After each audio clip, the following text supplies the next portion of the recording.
Hi అండి. Today పొదరిల్లు episode ఏం జరిగిందో చూద్దామా?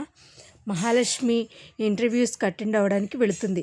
ఏంటండి మీరు కూడా అలా మాట్లాడతారు అంటే, నేను ఇంటర్వ్యూకి వెళ్ళండి అని అనేసరికి వెళ్తుంది. వెళ్ళేసరికి అక్కడ మన జుట్టు పిల్లకోడు ఏమంటాడంటే, హాఫ్ అన్ అవర్లో ఒక డ్రాయింగ్ గీయాలి అంటాడు. అది చాలాసేపు పడుతుంది అని చెప్పేసి వచ్చేస్తుంది. అదేంటండి మీరు మహాలక్ష్మి ఇలా కూడా చేస్తారా? ఇలా చెయ్యరు కదా. మహాలక్ష్మి ఎప్పుడు ధైర్యంగానే ఉంటుంది, ఎప్పుడు ఓటమిని వెనక్కి చూసుకోదు అని చెప్పి చక్రి చెప్తాడు. చెప్తే సరేనండి, చూసావారా ఎలా ఎలా పారిపోయిందో, ఓటమిని ఒప్పుకుని ఎలా వెళ్ళిపోయిందో. అంటే అసలు మామూలుగా అయితే అమ్మాయి ఓటమిని ఒప్పుకునే అమ్మాయి కాదురా అని అంటూ ఉంటాడు ఫ్రెండ్. ఇంకా జుట్టుపోలుడు అలా చూస్తూ ఉంటాడు. ఇంకా సరే కదా అని చెప్పేసి మహాలక్ష్మిలో ఒక రకమైన చైతన్యం, ఒక రకమైన ఉత్సాహం నేర్పేసరికి వెళ్ళి, మహాలక్ష్మి వచ్చింది సార్, డ్రాయింగ్ గీస్తుందంట హాఫ్ అన్ అవర్లో అని చెప్పేసరికి ఓ ప్రాజెక్టుకి సంబంధించి చేస్తుంది.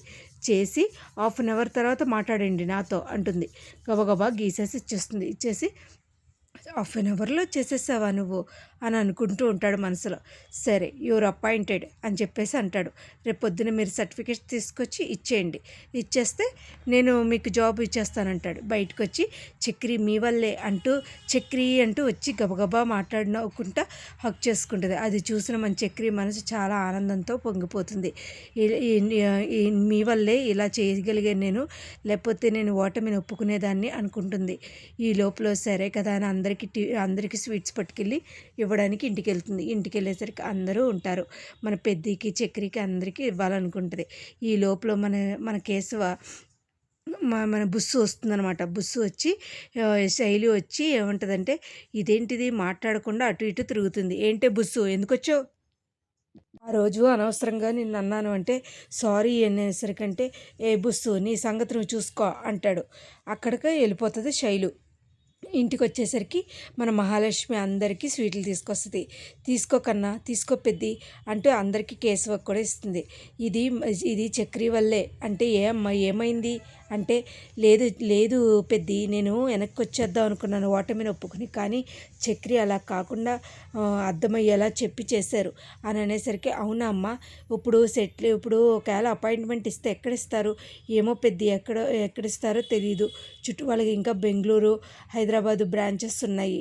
మరి ఏం చేస్తారో ఎక్కడిస్తారో తెలిసిపోలే అమ్మ, సంతోషం అంటూ ఉంటాడు. కానీ ఓ పక్క నుంచి మన చక్రికి లోపల నుంచి మనసు వదిలేసి వెళ్ళిపోతుందేమో అన్న బాధ.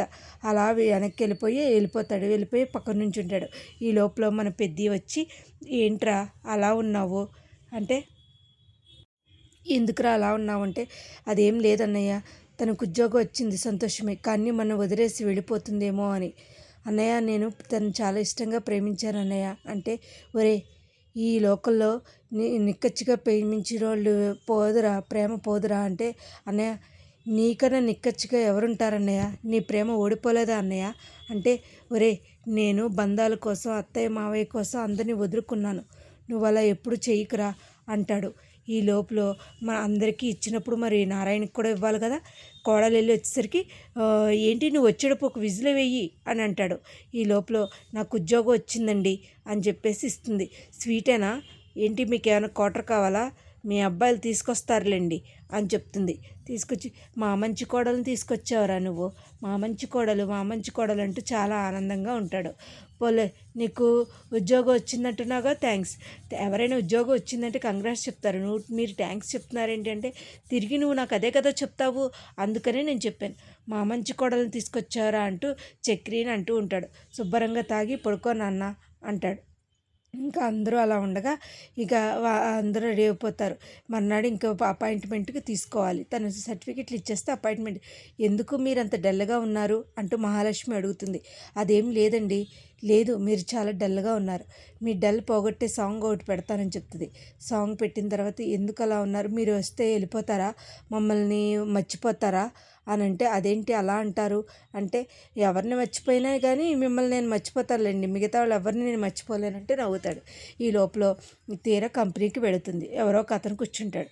ఈ కంపెనీకి ఒక అపాయింట్మెంటే ఉందన్నారండి, మరి మిమ్మల్ని సెలెక్ట్ చేశారని మరి నన్ను ఎందుకు రమ్మన్నారు అంటూ క్వశ్చన్స్ వేస్తుంది. ఏమోనండి అంటాడు. లోపలికి వచ్చేసరికి కూర్చుని ఉంటాడు. సర్టిఫికేట్స్ ఏవి అంటాడు. అని అనేసరికి జుట్టు పొలుగాడు సర్టిఫికేట్లు ఇస్తుంది. యూ కెన్ గో జాబ్ లేదు అంటాడు. అనేసరికి ఏంటి నా సర్టిఫికెట్లు అంటే నీ సర్టిఫికెట్లు ఇవ్వను, ఎవరికి చెప్పుకుంటావో చెప్పుకో, నన్ను కాదని నువ్వు వెళ్ళావు కదా, నీ సర్టిఫికెట్లే ఇవ్వను అని అనేసరికి ఎలా తెచ్చుకోవాలో నాకు తెలుసు అంటూ బయటకు వచ్చేసి ఏంటి జాబ్ వచ్చేసిందా ఏంటి, ఎంత సంతోషంగా ఉన్నారు అని అనేసరికి ఇలా జరిగింది, ఆ జుట్టుపోలాడు ఇక్కడ కూడా వచ్చాడా, అసలు మిమ్మల్ని ఎలా పగిలిపెడుతున్నాడు ఏంటండి, పదండి నా సర్టిఫికెట్ నాకు కావాలి అంటూ మహాలక్ష్మి చక్రితో చెప్పుద్ది. ఇంకా వెంటనే లోపలికి వెళ్ళి, సార్ లోపలికి వెళ్ళకూడదు, తప్పుకోండి అని చెప్పేసి లోపలికి వెళ్ళి, ఏంట్రా ఏం మాట్లాడుతున్నావురా, మహాలక్ష్మి సర్టిఫికెట్లు ఇస్తావా లేదా అంటే, నేను ఇవ్వనురా, ఏం చేసుకుంటో చేసుకో అంటే, అసలు నిన్నెవ్వడురా డ్రైవర్ లోపలికి రానిచ్చింది అంటూ తిడుతూ ఉండేసరికి ఇంక ఇలా కాదని చెప్పేసి ఒక్కొక్క కొట్టి చక్రి మొత్తం సర్టిఫికెట్లన్నీ తీయించుకుంటాడు. మరి ఇలా సర్టిఫికెట్లు తీయించుకుని ఇంకొకసారి ఏ ఆడపిల్ల జోలికైనా వస్తే ఊరుకునేది లేదు అని చెప్పి తిడతాడు.